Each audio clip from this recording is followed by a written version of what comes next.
YouTube channel PD tech math. आज के इस लेक्चर में हम डिस्कस करेंगे गेट 2004 लीनियर अलजेब्रा मैथमेटिक्स। इस लेक्चर में अपना कंप्लीट सॉल्यूशन होगा। आप मेरे चैनल पे जाइए, पीडी टेक मैथ के नाम से है, वहाँ पे जाओगे तो आपको पिछली वीडियोज भी सारी मिल जाएगी। और अगर आपको वीडियो अच्छी लगे तो लाइक करना, शेयर करना और सब्सक्राइब करना ना भूलें अगर चैनल पे आप पहली बार आए हो। ठीक है, अब देखिए फर्स्ट क्वेश्चन क्या है।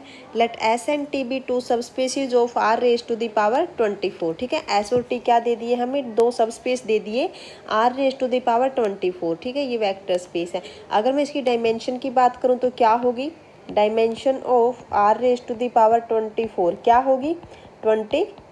ओके, और यहाँ पे क्या कहा कि एस और टी जो है वो क्या है, subspace of R raise to the power 24। तो यहाँ से क्या आ जाएगा, this implies dimension of S is less than equal to dimension of R raise to the power 24 and dimension of T is less than equal to dimension of R raise to the power 24। ठीक है, अब यहाँ पे देखिए हमें दे भी रखा है कि डायमेंशन ऑफ एस कितनी है, 19 है, एंड डायमेंशन ऑफ टी आपके पास कितनी है, 17 है। Then the first option is smallest possible value of dimension S intersection is 2 and second one is largest possible value of dimension S intersection T is 18 and option third is smallest possible value of dimension s plus t is 19 and the fourth option is largest possible value of dimension s plus t is 22। ठीक है, तो कैसे करोगे इसको, यानी कि हमें largest smallest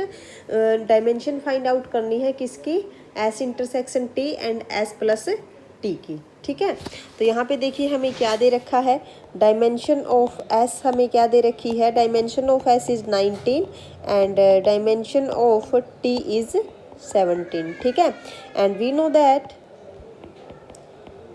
that dimension of S plus T किसके इक्वल होती है, dimension of S plus dimension of T and minus dimension of S intersection T.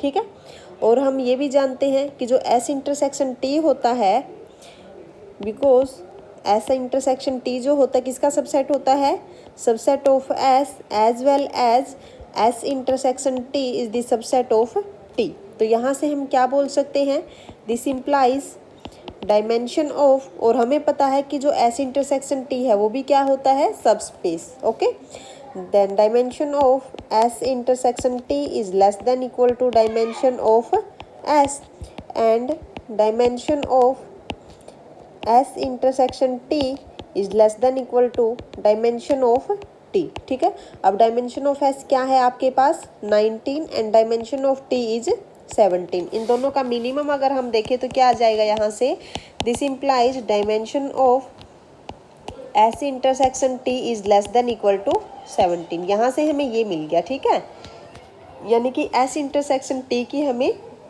Largest dimension मिल गई, या तो 17 होगी या फिर 17 से कम होगी। अब हमें ये देखना है कि इसकी मिनिमम डायमेंशन क्या होगी। ठीक है, यहाँ पे हमें अब क्या चेक करना है, इसकी मिनिमम डायमेंशन। तो क्या होगी इसकी मिनिमम डायमेंशन,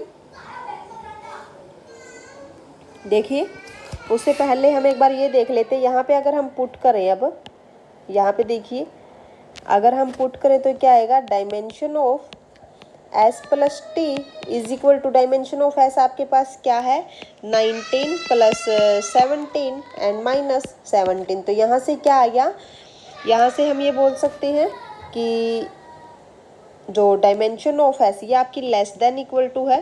ठीक है, ये आपकी लेस देन इक्वल टू है, तो इधर से आपके पास क्या आ गया, this implies minimum dimension of, देखिए minimum dimension of S plus T आपके पास कितनी आ गई, 19। यानी कि हम यहाँ से बोल सकते हैं this implies dimension of S plus T is greater than equal to 19। हमें एस प्लस टी की मिल गई है ना।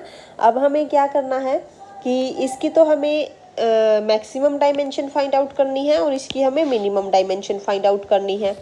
ठीक है, तो अब देखिए कैसे करोगे इसको,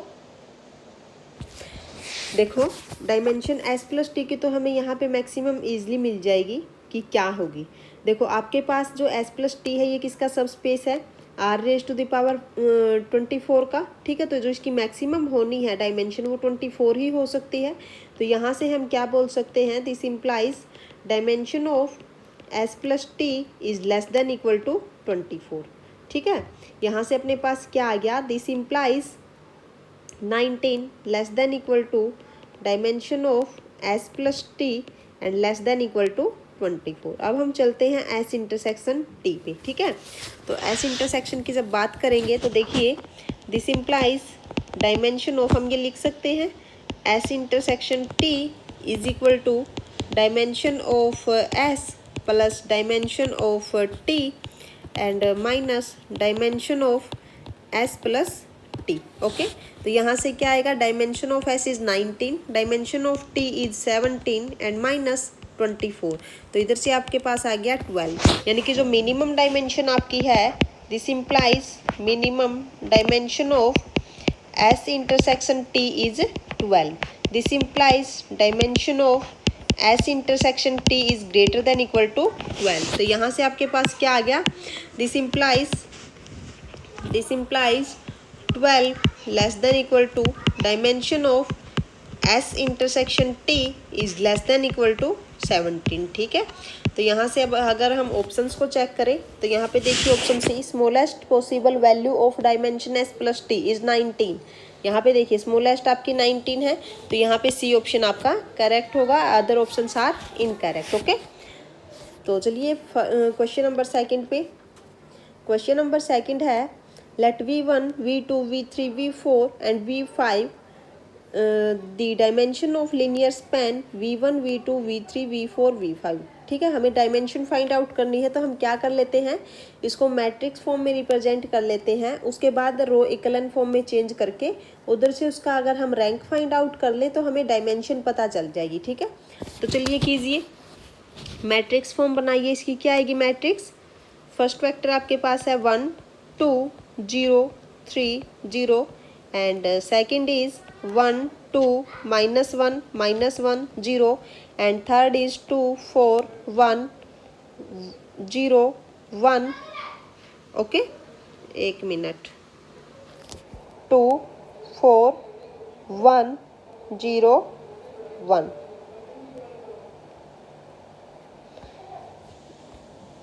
एक मिनट रुक जाइए। फर्स्ट आपके पास है 1 2 0 3 0, ठीक है। सेकंड है 1 2 -1 -1 0, okay. And third is 0 0 1 4 0 and fourth is 2 4 1 0 1, ये यहाँ पे सॉरी 10 है ये, okay.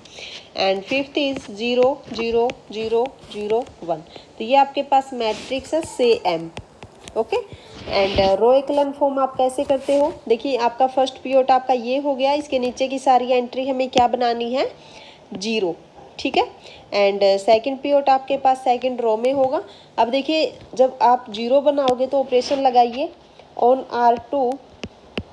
R2 minus 2R1 and on R4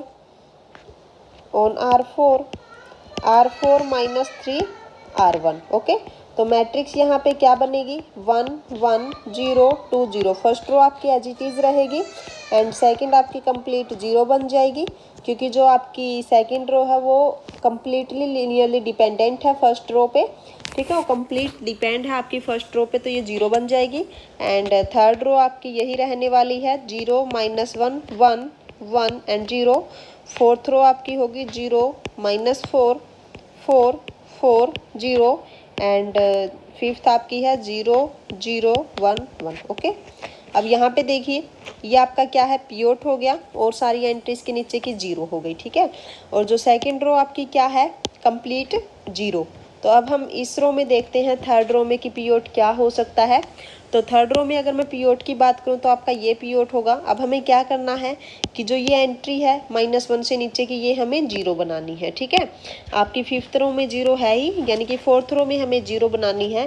तो ऑपरेशन यहाँ पे हम क्या लगाएंगे, ऑन R4 -4 R3, ठीक है। तो मैट्रिक्स आपकी यहाँ पे बनेगी first row as it is 1 1 0 2 0 and second row as it is 0 0 0 0 okay.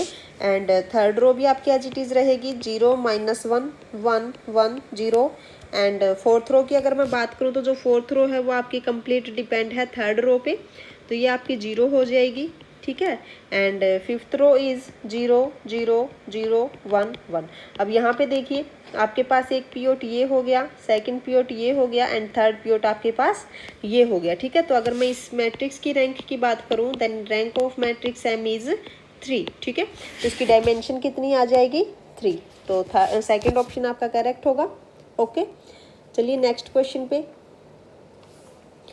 Question number third is the set V for all xy in R2 such that xy is greater than equal to 0 is first is a vector subspace of R2 and second is not a vector space subspace of R2 since every element does not have an inverse in V, and third is not a vector subspace of R2 since it is not closed under scalar multiplication, and fourth is not a vector subspace of R2 since it is not a closed under vector addition, ठीक है।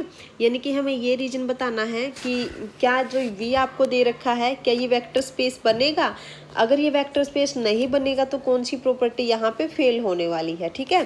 तो यहाँ पे देखिए जो V आपको दे रखा है क्या है, V is a vector space in which for all x y in R2 such that x y is greater than equal to 0। अगर मैं यहाँ पे 2 एलिमेंट्स लेके चलूँ V से, लेट -1 एंड -4 इन V। अब यहाँ पे देखिए V से है क्योंकि यहाँ पे अगर मैं इन दोनों की मल्टीप्लाई करूँ तो आपके पास क्या आएगा 4 विच इज़ ग्रेटर देन 0, यानी कि इस कंडीशन को सेटिस्फाई करता है। सेकंड मैंने यहाँ पे ले लिया 2 एंड 3 जो कहाँ से है V से। अगर मैं इन दोनों को ऐड करूँ, अब अगर मैं इन दोनों को ऐड करूँ तो क्या आएगा -1 -4 प्लस 2 एंड 3, ओके। ऐड करने पे हमें क्या मिलेगा यहाँ पे -1 + 2 1 एंड -4 + 3 -1, ठीक है। क्या जो ये एलिमेंट आपका आया क्या ये V के अंदर जाएगा, it does not belongs in V because अगर मैं इन दोनों की मल्टीप्लाई करूँ 1 एंड -1 की which is -1 which is not greater than 0, तो ये आपका V के अंदर नहीं जाएगा। तो यहाँ पे जो वेक्टर एडिशन है वो यहाँ पे सेटिस्फाई नहीं होता। यहाँ पे क्या लिखोगे, vector addition is not closed, okay. तो यहाँ पे कौन सी प्रॉपर्टी सेटिस्फाई नहीं हुई, क्लोजर प्रॉपर्टी अंडर एडिशन, यानी कि this implies not a vector subspace, this is not a vector subspace, okay. तो यहाँ से कौन सा ऑप्शन करेक्ट होगा, लास्ट ऑप्शन जो है वहाँ पे वेक्टर एडिशन की ही बात की है, तो फोर्थ ऑप्शन आपका करेक्ट हो जाएगा। Question number fourth is let f R4 to R be a linear functional defined by f of x1 x2 x3 x4 is equal to minus of x2 if inner product, ये आपको किस चीज़ को denote करता है, standard inner product on R4 then the unique vector V such that f of w is equal to inner product of v with w for all w in R4, यानी कि हमें यहाँ पे एक unique vector v find out करना है जो कि इस कंडीशन को सेटिस्फाई करे, ठीक है। अब यहाँ पे देखिए जो w है आपके पास वो क्या है, x1 x2 x3 and x4, ठीक है। तो हमें यहाँ पे क्या निकालना है, f ऑफ w यानी कि x1 x2 x3 x4 आपका क्या आना चाहिए, this is inner product of v with w आपके पास है x1 x2 x3 x4 और फंक्शन हमें किस टाइप से डिफाइन है, इज इक्वल टू -x2। हमें ऐसा v फाइंड आउट करना है कि जब मैं यहाँ पे इनर प्रोडक्ट करूँ तो आपके पास क्या है -x2। आप ऑप्शंस को ही लेके चेक कर सकते हैं। देखिए जैसे अगर मैं फर्स्ट ऑप्शन को ही लूँ, अगर मैंने v मान लिया कि ये है 0 -1 0 0, ओके। इनर प्रोडक्ट कीजिए यहाँ पे 0 -1 0 0 विद w क्या है x1 x2 x3 x4। तो इनर प्रोडक्ट जब आप करोगे तो यहाँ से आपके पास क्या आ गया, -x2 और हमें यही फाइंड आउट करना था, तो फर्स्ट ऑप्शन यहाँ पे करेक्ट हो जाएगा। Okay, other 3 options are incorrect.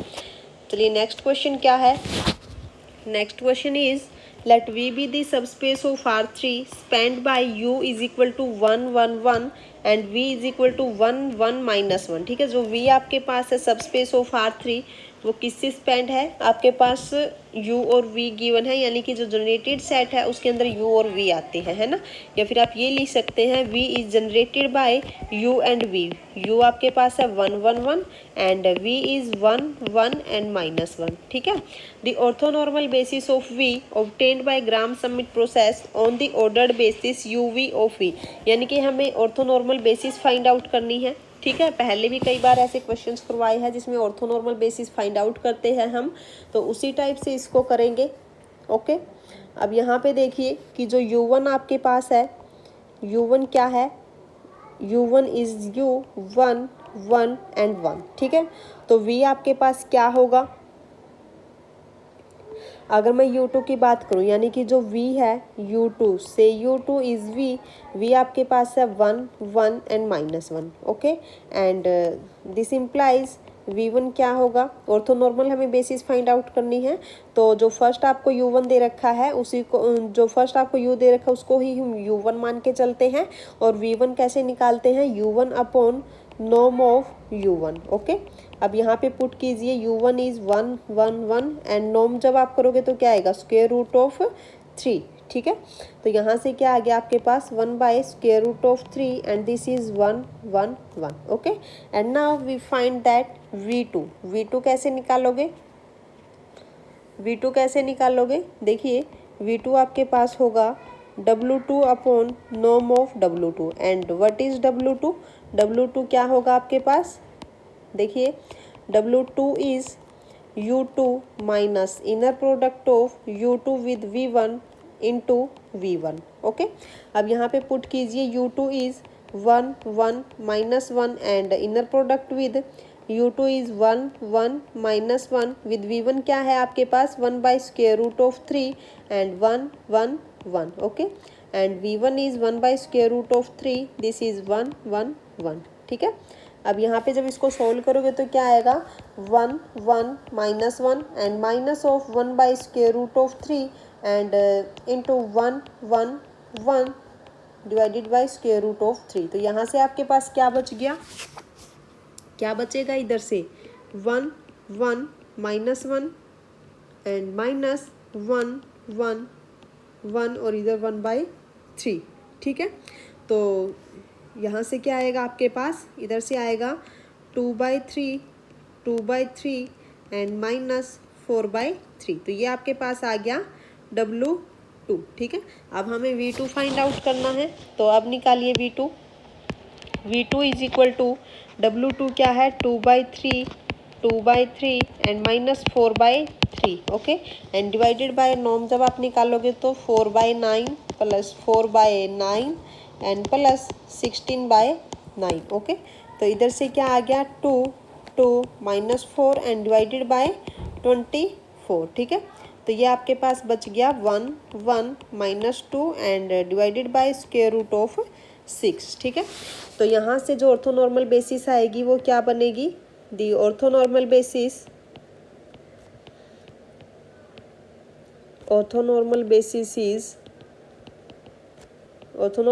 आपके पास आ गई 1 by square root of 3 and 1 by square root of 3 1 by square root of 3 and 1 by square root of 6 और 1 by square root of 6 and this is minus 2 by square root of 6। ठीक है, तो अब देखिए कौन सा ऑप्शन करेक्ट होगा, यहाँ पे कौन सा ऑप्शन ट्रू होगा, 1 बाई स्क्वायर रूट ऑफ 3, ये आपका सी ऑप्शन करेक्ट हो गया। ओके, चलिए नेक्स्ट क्वेश्चन क्या है, question number 6, let R raise to the power 2 cross 2 be the real vector space of all 2 cross 2 real matrices for Q आपके पास क्या दे रखी है, देखिए Q इज 1 -2 एंड 4। ठीक है, तो यहाँ पे देखिए जो सेकंड रो आपकी है वो कम्प्लीटली डिपेंड है रो फर्स्ट पे, तो यहाँ पे अगर मैं रैंक ऑफ क्यू की बात करूँ तो क्या है 1।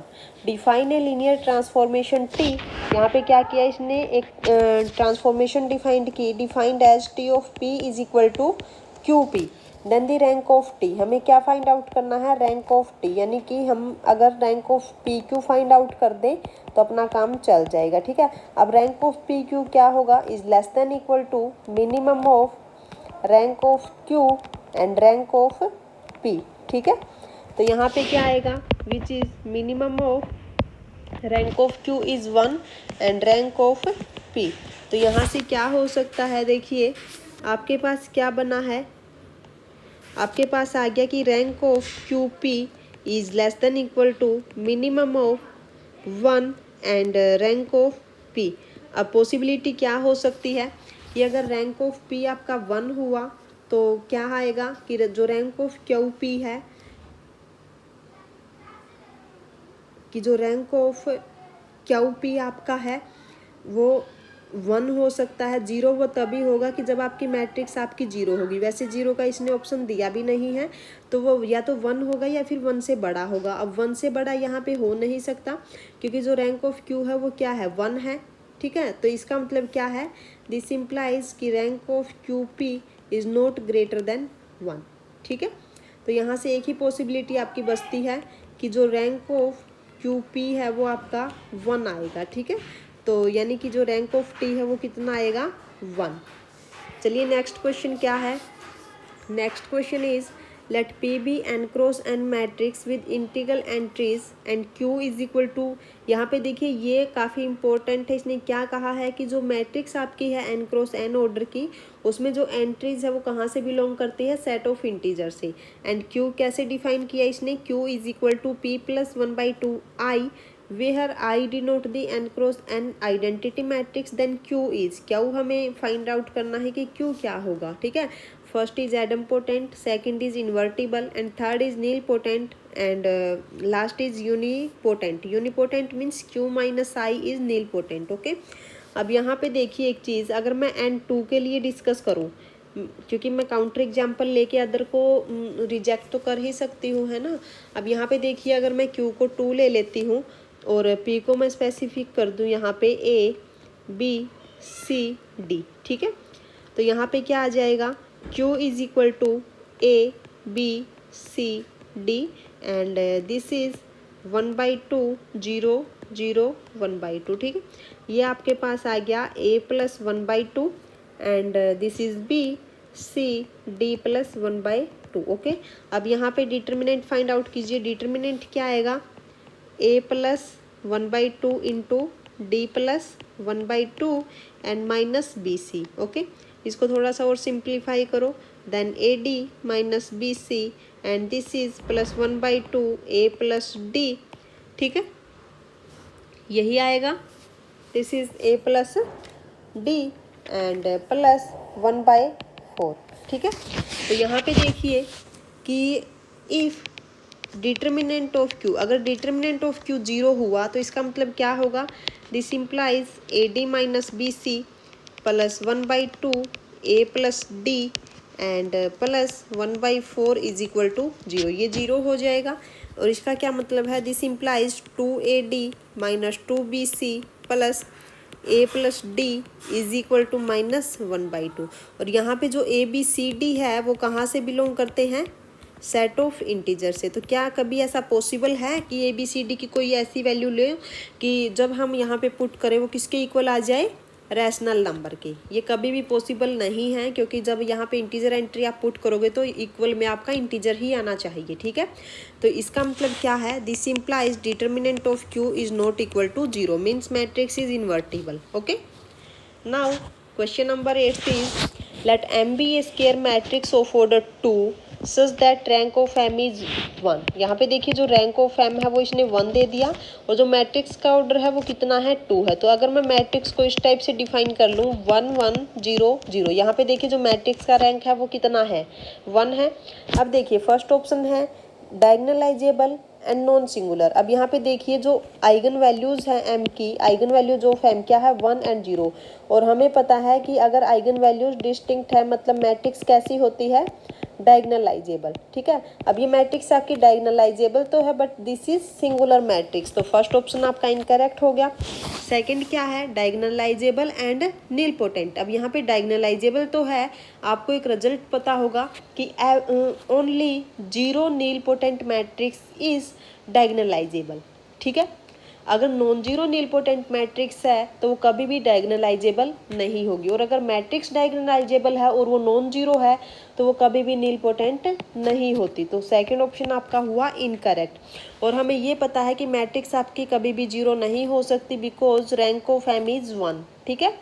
तो थर्ड ऑप्शन है neither diagonalisable nor nilpotent, but ये डायगनलाइजेबल तो है, थर्ड भी आपका इनकरेक्ट होता है। फोर्थ क्या है, आइदर डायगनलाइजेबल और नीलपोटेंट, लेकिन दोनों एक साथ नहीं होगी, ये बिल्कुल सही कहा है इसने, क्योंकि only zero matrix is nilpotent, जो कि डायगनलाइजेबल भी होती है नीलपोटेंट भी, लेकिन जो यहाँ पे मैट्रिक्स एम है वो आपकी जीरो नहीं है, क्योंकि रैंक आपका 1 दिया है, मतलब कि मैट्रिक्स आपकी नॉन जीरो है, तो यहाँ पे मैट्रिक्स डायगनलाइजेबल है। ओके, या तो वो डायगनलाइजेबल होगी या फिर वो नीलपोटेंट होगी, लेकिन दोनों एक साथ नहीं हो सकती।